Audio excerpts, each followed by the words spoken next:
Mackenzie Johnston with Livestock Digital Daily, bringing you your October 12th cattle industry headlines. Brought to you by AgRisk Advisors. They help you manage your risk so you can manage your operation. With over 20 years of experience, AgRisk Advisors provides honest and transparent advice. They offer insurance solutions that help you minimize risk and maximize profitability for your farming and ranching operations. They might not be able to make it rain, but they can sure ease the pain. If you want to learn more about pasture, rangeland, forage insurance, go ahead and reach out to AgRisk Advisors. They can help you understand what PRF insurance is all about and everything it can do for your operation. Yahoo News has reported New Zealand's government is proposing taxing the greenhouse gases that farm animals make from burping and peeing as part of a plan to tackle climate change. The government claims farmers should be able to recoup the cost of being charged by turning around and charging more for climate-friendly products. Farmers, of course, are condemning this plan because it is absolutely ridiculous. Federated Farmers, New Zealand's largest livestock lobbying group, claims the plan would rip the guts out of small-town New Zealand and farms would quickly be replaced by trees. For 2 years, farmers have been attempting to work with the government on an emissions reduction plan that wouldn't decrease food production, but obviously those talks have just went by the wayside. New Zealand's farming industry is absolutely vital to their economy. About 5 million people live in New Zealand, but some 10 million beef and dairy cattle are also there, along with 26 million head of sheep. As we've discussed before, New Zealand's government has pledged to reduce greenhouse gas emissions and make the country carbon neutral by 2050. Part of that plan includes a pledge that will reduce methane emissions from farm animals by 10% by 2030 and up to 47% by 2050. Under the government's proposed plan, farmers would start paying for emissions here in 2025, with pricing yet to be finalized. According to Prime Minister Jacinda Ardern, all the money collected from the proposed farm levy would be put back into the industry to fund new technology, research, and incentive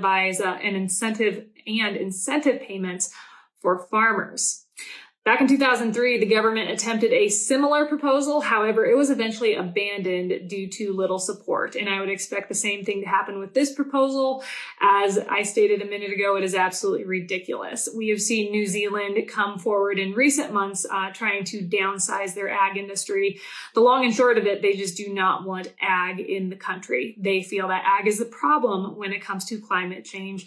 Unfortunately, they are far from the truth with those thoughts. Ag is not the problem with climate change.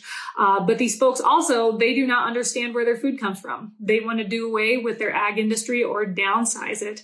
What do people eat? Who's going to feed the people? How does that work? I'd like to know their thoughts. This update is also sponsored by Circle 5 Cow School. If you want to learn how to preg check your own cows or start AIing, Circle 5 Cow School is definitely the way to go. Almost every week, they're hosting classes somewhere between Texas and Tennessee. Here on the 28th and 29th of this month, they're going to be down in Valley Center, Kansas, hosting a school. If you're in that area, I encourage you to check them out. And if you want to check out their schedule, head on over to their website, circle5cowschool.com. That is the number 5 in there, or you can go ahead and just give them a follow on Facebook. Drovers has reported back on September 16th, a last-minute tentative agreement was reached to keep U.S. railroads from striking, but the possibility of a strike is now back on the table.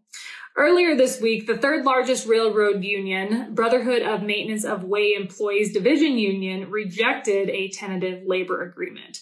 Union leaders are arguing the railroads haven't done enough to address worker concerns, largely surrounding working conditions and paid time off. The labor agreement, if it would have been accepted, would have increased wages by 24% and bonuses of $5,000 would have been paid out. According to the union's president, Tony D. Cardwell, railroaders feel undervalued. They believe railroad management has no regard for their quality of life. Whether or not a strike does occur, Dan Bass of Ag Resource Company says rail issues are already severe.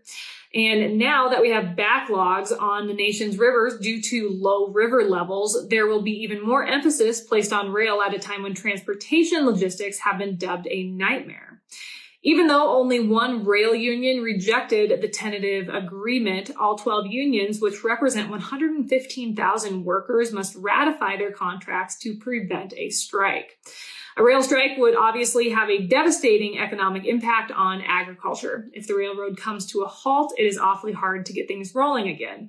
A potential problem is grain processing facilities and the backlog it would create. And of course, a rail strike would have a detrimental impact on exports. This update is also sponsored by U.S. Cattlemen's Association. Their annual meeting and cattle producers forum is right around the corner. Join them in Nashville, Tennessee this upcoming December 8th, 9th, and 10th for interactive discussions on the future of the industry, including a market update with DV Auctions' one and only Corbett Wall. For more information, head on over to their website, uscattlemen.org. Finally, Drovers has reported the International Monetary Fund, also known as IMF, forecasts a slowdown in global growth from 6% in 2021 to 3.2% in 2022 and all the way down to 2.7% in 2023. IMF said this is the weakest growth profile since 2001 and the worst is yet to come. Many people are going to feel the full-blown effects of the recession here in the next year. There are three major events hindering global growth. Of course, Russia invading Ukraine, the cost of living increasing to levels we haven't seen in years, and China's economic slowdown. All of these events thrown together create a volatile period economically, geopolitically, and ecologically. Some good news, though. The IMF anticipates global inflation will peak in late 2022. However, it will remain elevated for longer than previously expected. Global inflation will likely decrease to 6.5% in 2023 and all the way down to 4.1% in 2024. The U.S. economy is expected to remain sluggish into 2023 with only a 1% growth rate. That is all I have for you guys today. I hope everyone's week is rolling right along. We're having a busy week here in central Nebraska. We've been weaning calves, trying to take advantage of this gorgeous weather. You guys have yourself a great day, and I will catch you on Friday morning.